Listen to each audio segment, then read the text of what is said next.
to tell you about what is the tracking changes.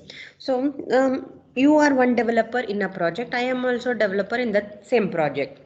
So in the morning, 7 a.m. you have committed. You have sent your code to the repository, and afternoon you send some more code, different code. I mean the same file, you send a different code. What I did in the evening, I took your code and I made some changes and committed to the repository. So tomorrow I come to the office, I say, oh, things are not working. Okay, so what happens then? Okay, let's see who are all committed the code. So you have committed 7 a.m., 12 a.m., and I have committed in the evening. So probably because of my code, things were working till Nikhil's. And whenever in the before evening it was working. So after I committed, it is not working. So supposing that case happens, then I have to roll back. I have to take out my code and I have to check what is going wrong. Then you can track the changes made by everyone. So that is what is tracking change, and any set of files you can change. So for example, even in our Eclipse, I'll show you what happened. So even Eclipse maintains a record. So any code I take, if I right click, if I say local history, this is local, okay, but things will be there on the repository also in a GIT. So replace with, if I say,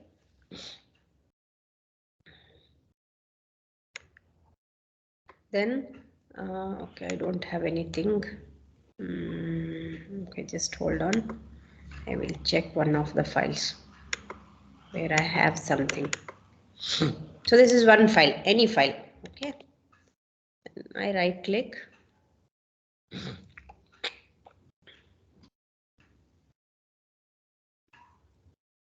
Local history and replace with or compare with, I can say. I'll say replace with. No versions. Oh. Okay, I will use this. Let's see.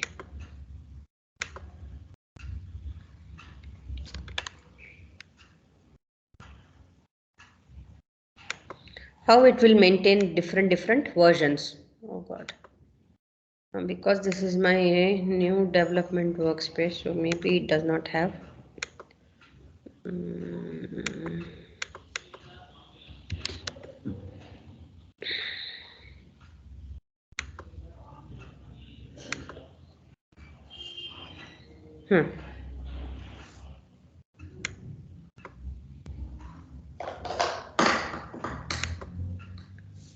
So if I say replace with local history, then it will give me a table saying this time you have committed these changes, and I can always do a replace with. Here I am not able to show because this is a new repository.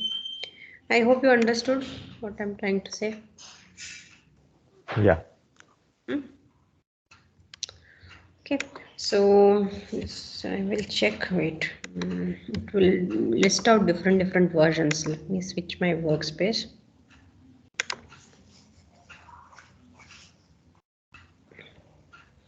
And then coordinating work among other programmers.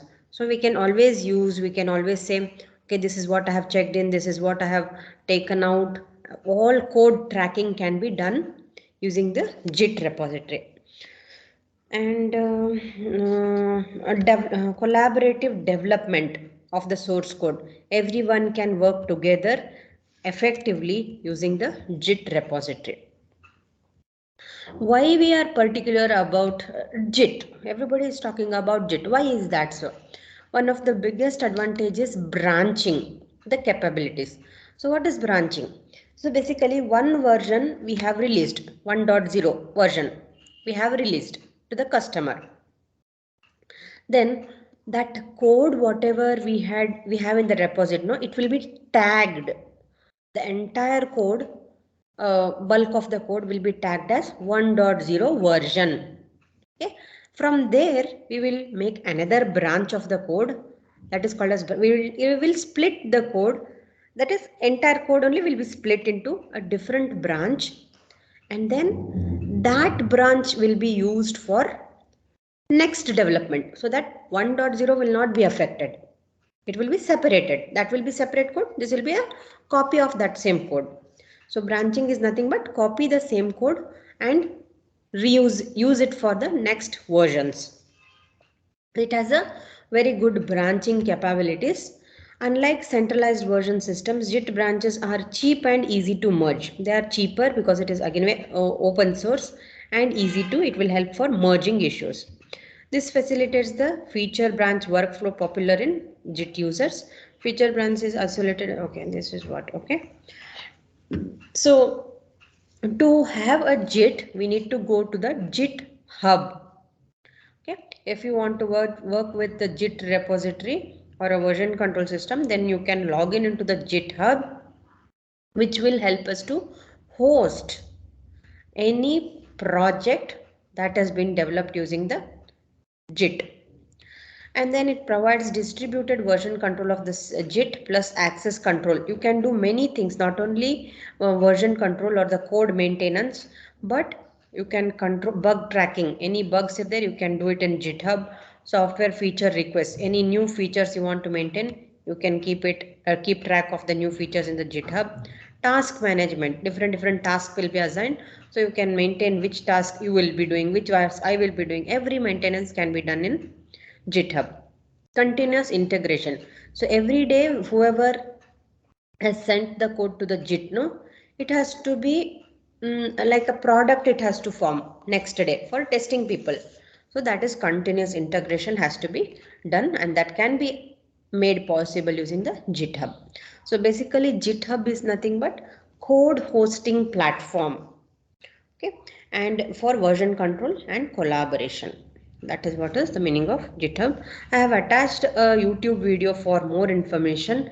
You can go through that. I will send this PPT. I think this knowledge should be sufficient. If you want to have more knowledge, you can have a look at that YouTube video.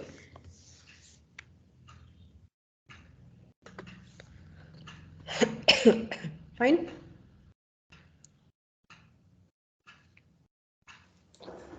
Okay. I've sent the PPT. You can download it. Then, so the next concept that I would like to explain is about microservices. I will pause this. Just hold on.